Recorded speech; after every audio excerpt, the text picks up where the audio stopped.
રાજ્યમાં છેલ્લા 24 કલાકમાં 82 તાલુકામાં વરસાદ થયો છે, જેમાં સૌથી વધુ ગીર સોમનાથના સૂત્રાપાડામાં 11.3 ઇંચ વરસાદ નોંધાયો, તો વેરાવળમાં 5.67 ઇંચ, કોડીનારમાં 4.96 ઇંચ વરસાદ થયો છે, ગીર ગઢડામાં 24 કલાકમાં 4.84 ઇંચ વરસાદ થયો છે, તો ઉમરગામમાં 4.72 ઇંચ, ડીસામાં 2.99 ઇંચ વરસાદ, તો ઉનામાં 2.60 ઇંચ વરસાદ, તો તાલાલામાં 2.56 ઇંચ વરસાદ નોંધાયો છે, વાપીમાં 2.32 ઇંચ, નવસારીમાં 2.28 ઇંચ, 25 તાલુકામાં 1 ઇંચ કરતાં વધુ વરસાદ નોંધાયો છે.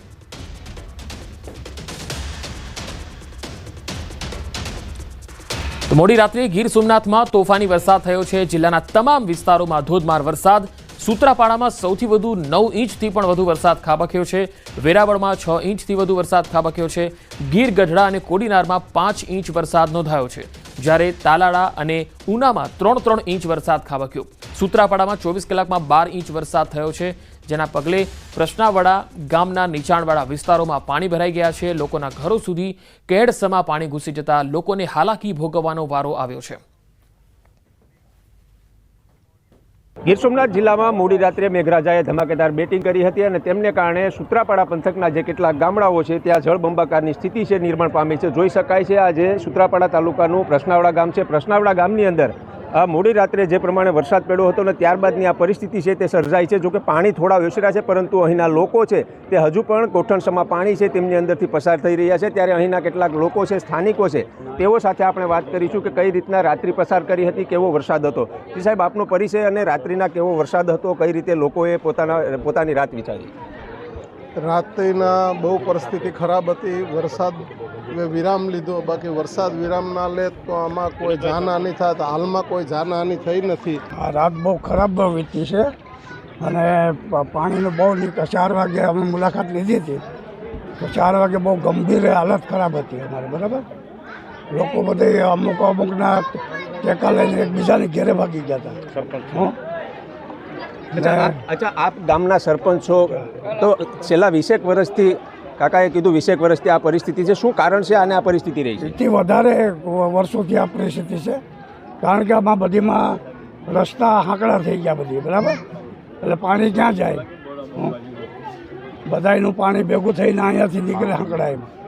બહુ ગંભીર હાલત હતી રાતના 4 વાગ્યા પછીના, અને લોકોમાં એવી પરિસ્થિતિ હતી અને ગંભીર પરિસ્થિતિ, મતલબ બહુ જોરદાર વરસાદ વીજળી સાથે અને કડાકા ભડાકા સાથે વરસાદ અને નુકસાની પણ જાજી વેઠવી પડી છે. ઘરોમાં નુકસાન લગભગ મારા ખ્યાલમાં તો 150 થી 200 ઘરોમાં નુકસાની થઈ છે.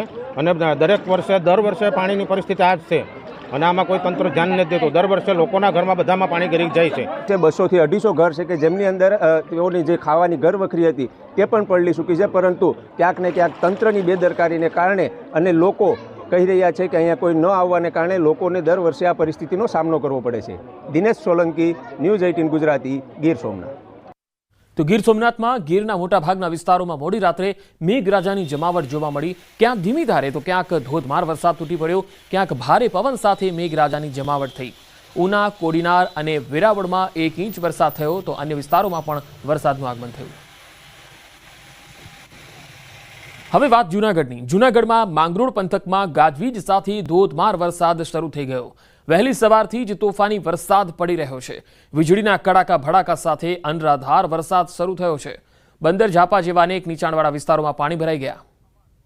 વધુ માહિતી મેળવીએ જૂનાગઢથી સંવાદદાતા અમાર બખાઈ જોડાયા છે. અમાર, જૂનાગઢના કયા વિસ્તારોમાં ધોધમાર વરસાદ છે? પંકજ, ચોક્કસ કે જે રીતે જૂનાગઢ જિલ્લાના આજે રેડ એલર્ટ પર મૂકવામાં આવ્યું છે ને આજ વહેલી સવારથી જ માંગરોળ પંથકમાં મેઘરાજા છે તે ધડબડાટી બોલાવી રહ્યા છે. ખાસ કરીને માંગરોળના જે બંદર ઝાપા જેવા અનેક જે નીચાણવાળા વિસ્તારો છે ત્યાં પાણી ભરાયા છે. બીજી તરફ રોડ રસ્તાઓ પર પણ પાણી ફરી વળ્યા છે અને હાલ હજુ પણ વરસાદી માહોલ માંગરોળ પંથકમાં યથાવત છે. તો બીજી તરફ જે દરિયાકાંઠાના જે વિસ્તારો છે ત્યાં પણ એવી જ સ્થિતિ જોવા મળી રહી છે.